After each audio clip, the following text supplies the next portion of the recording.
What's up, Beachside Online? We are so glad that you are joining us today.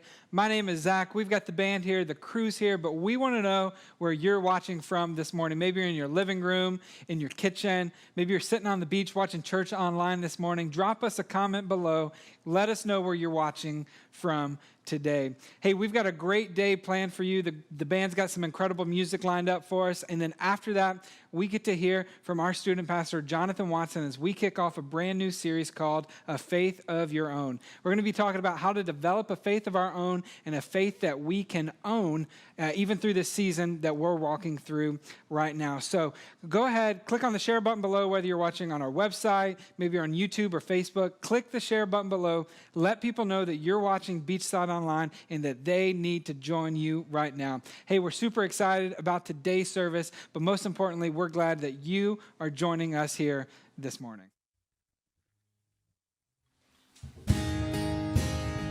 This first song is called There's Nothing That Our God Can't Do.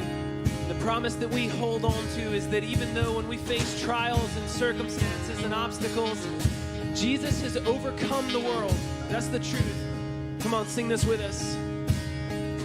Just one word, you calm the storms that surround.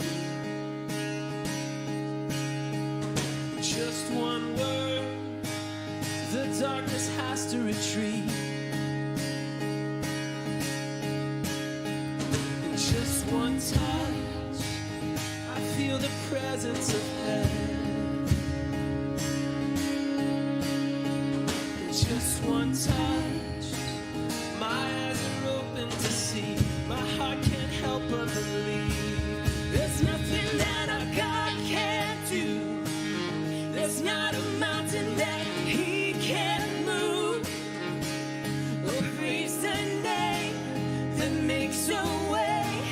There's nothing that our God can't do. Just one word, you heal what's broken inside. And just one word, and you revive every dream. Yes, you do. And just one touch, I feel the power of heaven. Come on. And just one touch, my eyes are open to see. My heart can't help but believe. There's nothing that our God can't do. It's not a mountain that He can't move. Oh, praise the name that makes a way. There's nothing that our God can't do. There's nothing that our God can't do. There's not a prison wall He can't break through. Oh, praise the name that makes a way.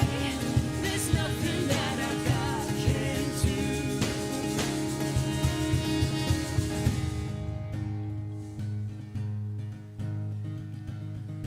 So I will believe for greater things. There's no power like the power of Jesus. Let faith arise, let all agree. There's no power like the power of Jesus. So I will believe for greater things. There's no power like the power of Jesus. Let faith arise, let all agree. There's no power like the power of Jesus. So I will believe for greater things. There's no power like the power of Jesus. Let faith arise, let all agree. 'Cause there's no power like His power. There's nothing that our God can't do. There's not a mountain that He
shadow of his wings. There is peace unending over all my life. There is freedom that washes over me. And I find all I need here in your presence, Lord. I open up my soul and you fill me up with all I need here in your presence, Lord, where blessings overflow and there's always abundantly more.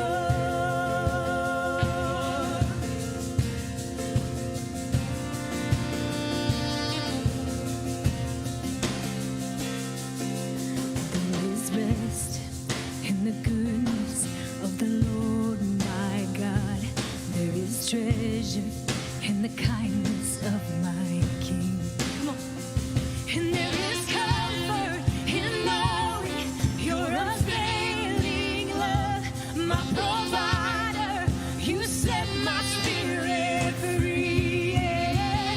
I find all I need here in your presence, Lord. I open up my soul and you fill me up with all I need here in your presence, Lord, where blessings overflow and there's always abundantly more, abundantly more.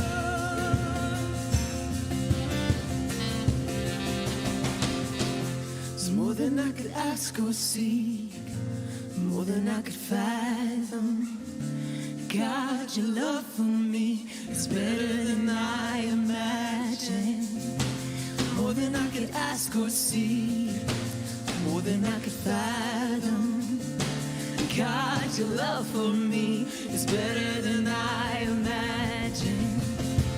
More than I could ask or seek, more than I could fathom.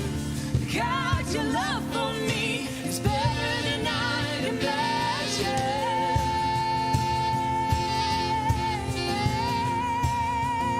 So much more, so much more. I find all I need here in your presence, Lord. I open up my soul and you fill me up with all I need here in your presence, Lord, where blessings overflow and there's always abundantly more than I can ask or seek, more than I can fathom. God, your love for me is better than I imagined. More than I can ask or seek, more than I can fathom. God, your love for me is better than I imagined.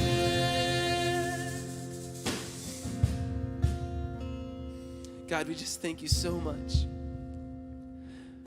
that no matter where we are in life, no matter what we're experiencing, maybe we're hitting a wall where we're just saying we can't go any further. Maybe we feel like there's nothing left for us. Maybe we've reached rock bottom. I just pray for those feelings right now as we all feel them. I just pray that right now in this moment that you would remind us that you have so much more in store for us, that there is abundantly more. And God, today, right now, would you just give us a little bit more of your goodness? Would you show us just a little bit more of your presence in our lives so that we would have a faith that feels brand new, that we would have a trust that feels brand new, and we would experience your love again just like it was the first time, and that it would change us and transform us and remind us that you have good plans for us because you are a good God. God, speak to us right now. Help us to learn that you love us, that you're for us, that you have a purpose for us, and you proved all of that by sending Jesus to die on a cross to take the death that we deserved and give us a life that we could never earn. And it's in his name we pray. Amen.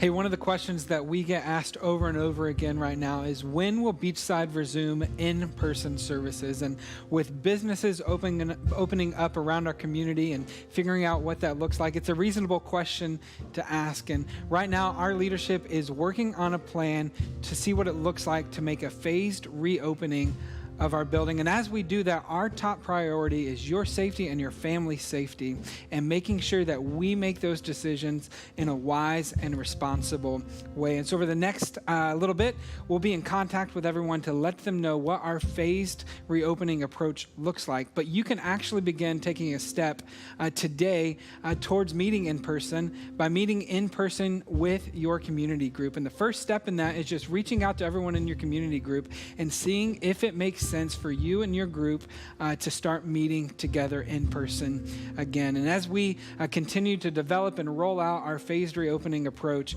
we will communicate in the next couple of weeks and let you know what that looks like. Hey, over the last couple of weeks, it's been really cool to see how our church has been able to show our community that we are for them.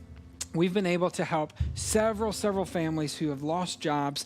We've been able to help them financially. We've been able to feed over 1,500 people meals. We've been able to feed the staff, the doctors, the nurses of Fort Walton Beach Medical Center. And we've been able to partner with several organizations in our community who have been doing some incredible work during this season. And all of that is possible because of those of you who generously give to Beachside Community Church, who call this church your home. We're so grateful for those of you who give sacrificially, who give regularly to make the mission of our church possible, to lead people into a growing relationship with Jesus Christ, and to show our community that we are for them and ultimately that God is for them. So thank you to those of you who give consistently to our mission here. And if you want to join in giving to Beachside and making a difference in our community, you can give at beachsidecc.org/give. In just a moment, we're going to link up with our student pastor, Jonathan Watson, as we begin a brand new series today called A Faith of Your Own.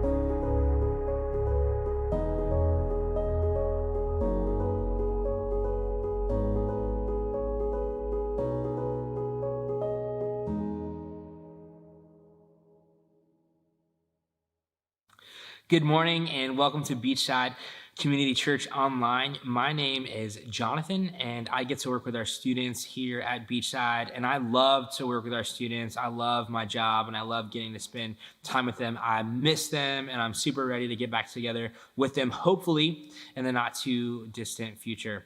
If you are here with us for the first time, we want you to know that we believe that 2,000 years ago there was a guy named Jesus who lived and breathed and walked. He was a real human being, just like you and I are human beings. He came to bring God's kingdom with him. He was eventually arrested by Rome. He was murdered by Rome. He came back to life 3 days later, and then he appeared to over 500 people in close proximity to the city of Jerusalem. And because of that, we believe that Jesus is worth following. If you've been tracking with us over the last couple weeks, you know that we really began to look at what does it look like for us to leverage this season that we're in to become better humans on the other side of it.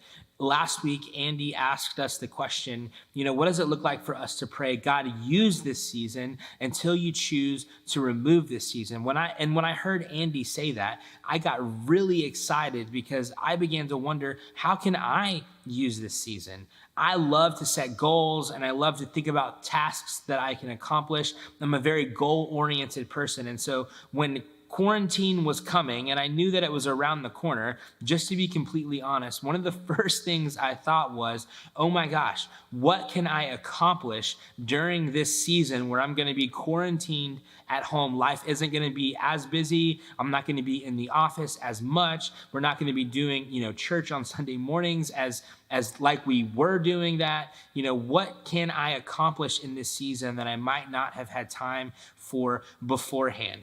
And so I began to set goals. And as I began to think about goals and think about what goals look like, I began to wonder, do we set goals for our life?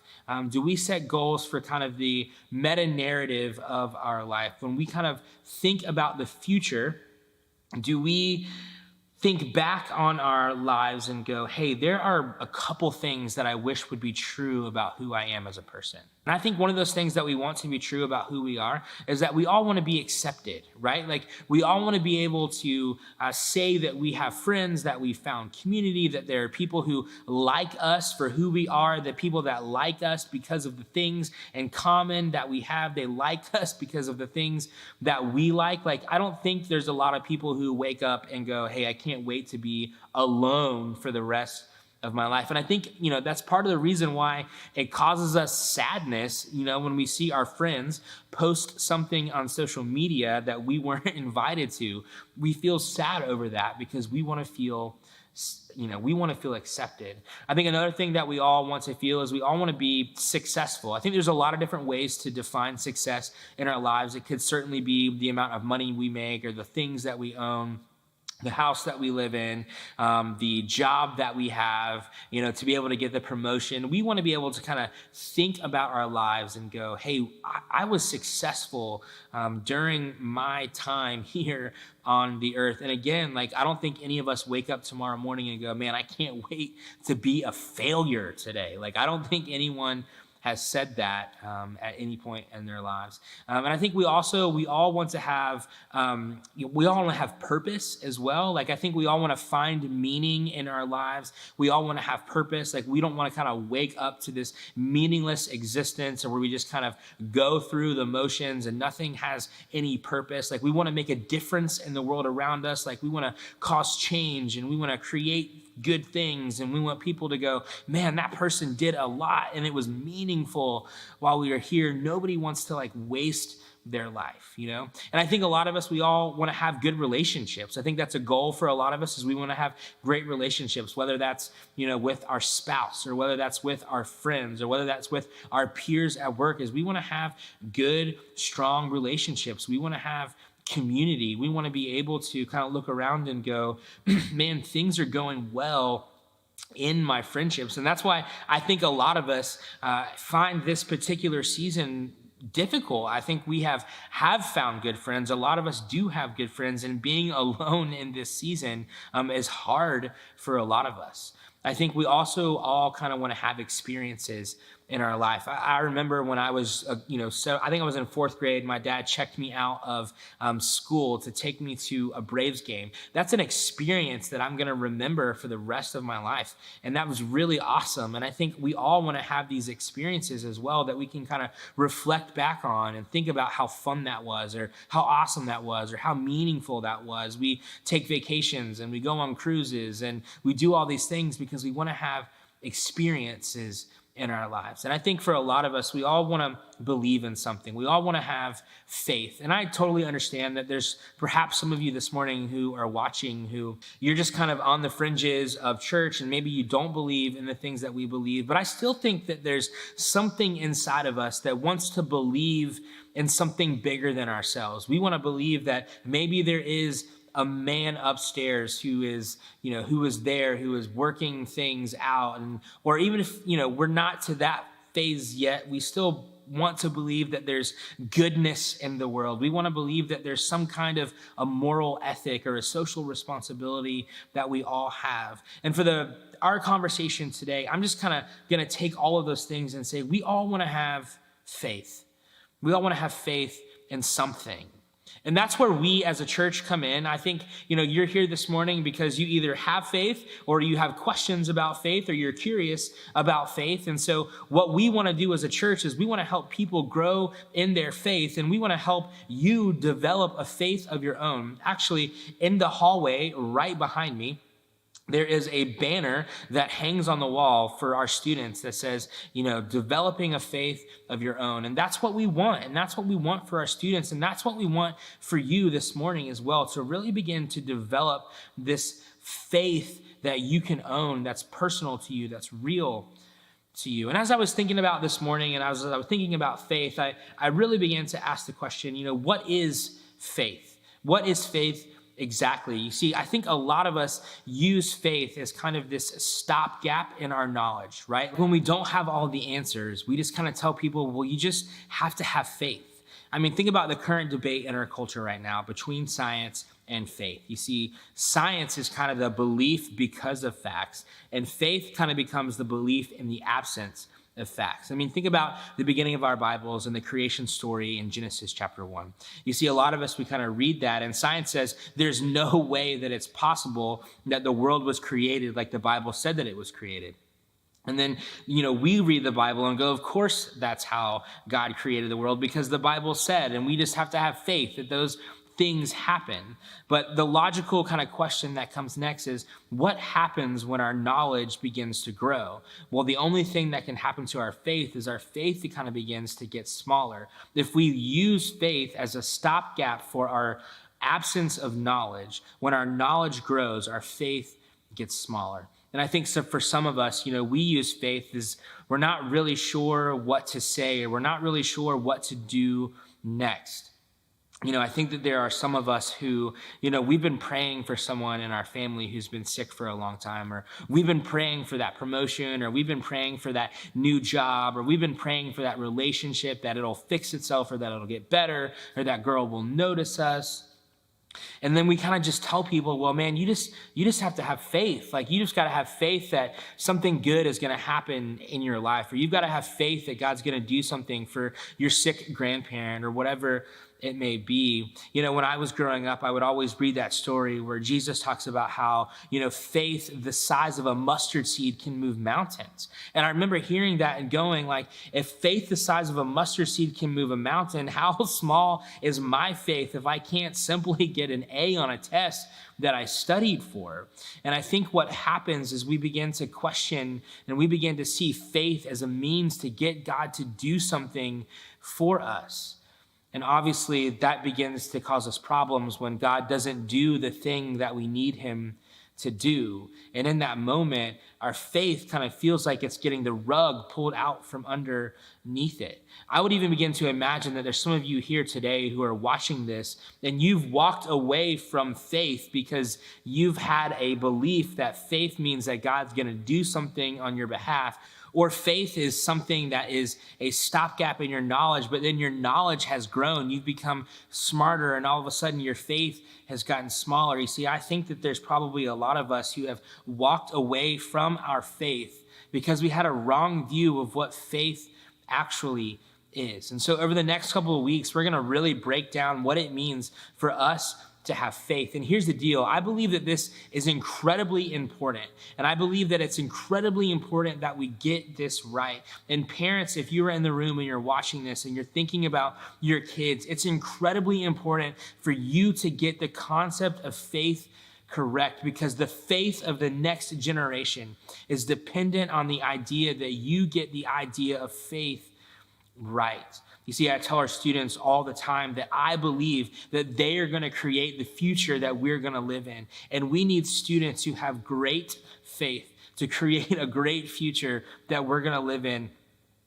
And it is incredibly important that we get the idea of faith right. And for that, we're going to turn to the book of Hebrews this morning. Hebrews was actually written as a sermon to a group of people in the city of Jerusalem, to Christians in Jerusalem. It's actually kind of written as a sermon to encourage those people to not give up their faith. That when life gets difficult and things get tricky and circumstances are hard, that we have to hold on to our faith. There's actually actually scholarship that would tell us that a woman wrote Hebrews, or at the very least read Hebrews the first time it was presented to a group of people. And I think that's awesome. And I think that's super encouraging. And I think it should be super encouraging to you women listening this morning. We need your voices in our communities and in our schools and in our churches. We need your wisdom. And so the book of Hebrews was written to this group of people, and it was written to this group of people who are struggling in their faith. They're beginning to think maybe following Jesus isn't worth it because life is getting difficult. And we know that this sermon was written between 60 and 70 AD. And we also know that during that time, Josephus, the historian, tells us that James, the brother of Jesus, was stoned by the Sanhedrin in 65 AD. So that's kind of the cultural climate that these Christians are living in during the time that this sermon was written to this group of people that we now call Hebrews. Life is super difficult for them. And this message is meant to encourage them to keep on, to continue to hold on to their faith. In Hebrews chapter 11, the writer of Hebrews gives us an idea of what faith is. This is in Hebrews chapter 11. This is verse 1. If you have a Bible or if you want to pull out your phone and read along with me. And this is what they say. Now, faith is the assurance of things hoped for, the conviction of things not seen.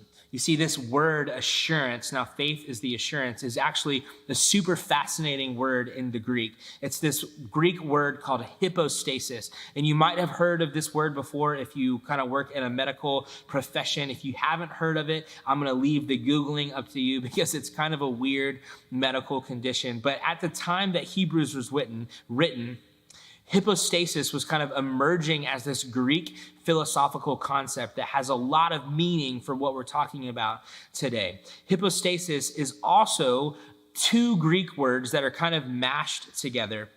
The first word is hupo, which is the preposition under. The second word is this word histemi, which is the prolonged verb to stand, or it means that we can stand for a long time. And what the grammar tells us is that when these two words are used together, the one thing becomes the means to the other. And so what the author is telling us is that faith is the thing that's underneath us, which is allowing us to stand. And if we're reading the verse correctly, it's allowing us to stand for a long time. Faith is the thing that is underneath us, giving us the ability to continue to stand even when life gets difficult. And what's more, this word was kind of emerging as this important Greek philosophical concept. And it's this idea that there is a fundamental reality that is perhaps more true than all other things. It's this idea that something is more true and then all other true things are built on top of it. I mean, think about it like the foundation of a house. We all know that the foundation of a house is super important. If the foundation is uneven, the house won't be built well. If the foundation is not built well in the first place, the house is probably going to have a tough time when the hurricane rolls through. If the foundation gets a crack in it, we know that a lot of times those houses are condemned as not being livable, or it requires a lot of money to fix those things. You see, the author of Hebrews is telling us is that faith is the foundation that the rest of our lives are built on. And I would imagine that that might not be true for all of us. As we think about this dresser, and we've got these different compartments, and we've got these different drawers for our life, for a lot of us, faith is just a drawer in our life. But what the writer of Hebrews is telling us, that perhaps faith just isn't a drawer in our life, but that faith is the dresser that the rest of our life should fit inside of. I mean, think about it for a second. I mean, what happens if we put too much stock in one of these drawers, right? If one of these things becomes bigger than the other, then what happens when that drawer gets pulled out from underneath us? I mean, think about success for a second. Think about that job that you really want, that you're really hoping for, that you really need, and you begin to put so much of yourself in that job. You get that job and things are going well, and then all of a sudden you get called into your boss's office and you get fired. What happens to your life if you've built too much of your life on top of that job? You see, this happened to me actually a few years ago before I moved down to Fort Walton Beach. I was working at a church in Colorado. I had gotten the job of being a student pastor at a real church in Colorado. And for whatever reason, I felt like I had just arrived. I had the job that I wanted. I was living in Colorado, literally at the base of the mountains. I mean, everything seemed perfect. And I just began to feel like I was that job. I had gone out west. I had conquered. I had gotten the job. I was the Lone Ranger who went out to the wild west. And my identity began to be wrapped up in this job. Well, I was there for a little over a year and a half, and I got the dreaded text message from my boss. It was a Sunday night, and he texted me and he said, "Hey, Jonathan, I need to see you in my office."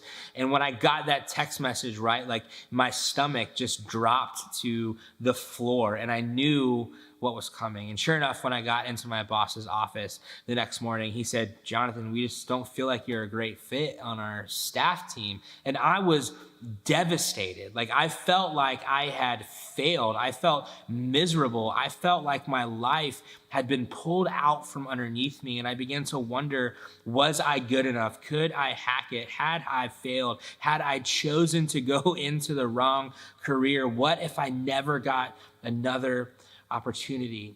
You see, life just became really, really difficult. And I would imagine for some of you watching this morning, there's a drawer in your dresser that's got a little bit too much stuff in it. And faith has become a small portion of our life, rather than faith being the foundation that the rest of our life is built on. The author of Hebrews continues, and in Hebrews chapter 11, he just lists this amazing catalog of the heroes of our faith, right? They did amazing things because they had faith. They left their homes, they fought wild animals, they stood up to tyranny and injustice. And it's just this really incredible list of people. And then he gets to chapter 12, and this is what he says. He says, "Therefore, since we are surrounded by such a great cloud of witnesses," and he's referring back to those people in chapter 11, he says, "Let us also lay aside every weight and sin which clings so closely, and let us run with endurance the race set before us, looking to Jesus, the founder and the perfecter of our faith, who for the joy that was set before him endured the cross, despising its shame, and is seated at the right hand of the throne of God." You see, what the author of Hebrews is telling us is that Jesus is the author and the perfecter of our faith, that Jesus is the builder of the foundation, that Jesus is the thing on which we stand. You see, faith is not a stopgap in our knowledge. Faith is not something we say when we don't know what to do. Faith is a person, and that person's name is Jesus. And when we begin to build our life on the person of Jesus, all of a sudden, all of these other things, this idea of being successful and having relationships and having meaning and purpose and having experiences, all of these things take on a completely different perspective. You see, when our job gets pulled out from underneath us, or our relationships kind of start to fall apart, or we don't get to have the experiences that we want to have, it's okay, because our foundation is not built on those things. Our foundation is built on the one who is the author and the perfecter of our faith. Our foundation is built on Jesus. And I don't know about you, but I would imagine that there's probably some of us in the room this morning that need to begin to shift our priorities, because our faith is being built on something other than the person of Jesus. Our faith is built on one of those things that I mentioned earlier. Perhaps it's built on something else for you this morning. When that thing gets pulled out from underneath you, life gets difficult. But when we begin to build our foundation on the person of Jesus, and we begin to view our life through the lens of faith, all of those things take on extreme significance, right? Our jobs become more than just a place where we get a paycheck. Our jobs become places where we get to affect change in our culture, and we get to spend time with people who aren't like us, where we get to show the light and the life and the love of Jesus to the people around us. Our relationship becomes means for community and means for places to cultivate our faith. Our experiences aren't things that where we go on vacation, but our experiences are when we choose to go on mission trips or choose to jump in an environment in our church and serve. And all of a sudden what we begin to realize is that our experiences are helping other people develop a faith of their own. And when those things happen, our faith grows and our faith changes, and they make us into different people. You see, we have to begin to view our lives through the lens of faith. We have got to begin to build our life on the foundation of Jesus. Jesus talks about in Matthew chapter 7 that if we hear these words of his, it's like building our house on the rock. And I would imagine this morning that some of you might feel like, especially in this particular season, that your house is not necessarily built on the rock, that the ground underneath you is a little bit unsteady. And I would say that perhaps this morning, faith for you is a drawer in the dresser, and it's not the foundation that you've built your life on. You see, when we begin to build the foundation of our life on the person of Jesus, that becomes the time when we can stand up to face any trial that potentially comes our way. When the job falls apart, that's totally fine because we can stand on the person of Jesus. Jesus becomes the means by which we stand in the face of rough relationships. Jesus becomes the means by which we stand when life shuts down and we get locked in our homes because of a virus that's spreading across the world. Jesus is the means by which we stand when the money runs out and the girlfriend leaves us and the job falls apart and we don't get to go on the vacation and we see injustice and tyranny around the world. Jesus is the means by which we stand in the face of all of those things. Imagine what it would look like the next time trouble comes your way, the next time life gets difficult, the next time that you are faced with a trial, that it feels like you are standing on unshakable ground. You see, when I was getting ready for this message, I came across this Instagram post from Jerry Jeudy, Alabama wide receiver at the time. He had posted this literally days after they had lost to LSU. And the caption of the post simply said, "I don't know what the future holds, but I know who holds the future." And I don't know what the next couple months are going to look like for us as the world begins to reopen. And I don't know what the next year is going to look like for you. And I don't know what the next year is going to look like for me. Who knows? But what I do know is that Jesus is the strong and the firm foundation on which the rest of my life can be built. Over the next couple of weeks, we're going to look at how do we begin to build a strong foundation of faith in the person of Jesus. So don't miss part 2, and we'll see you guys next week.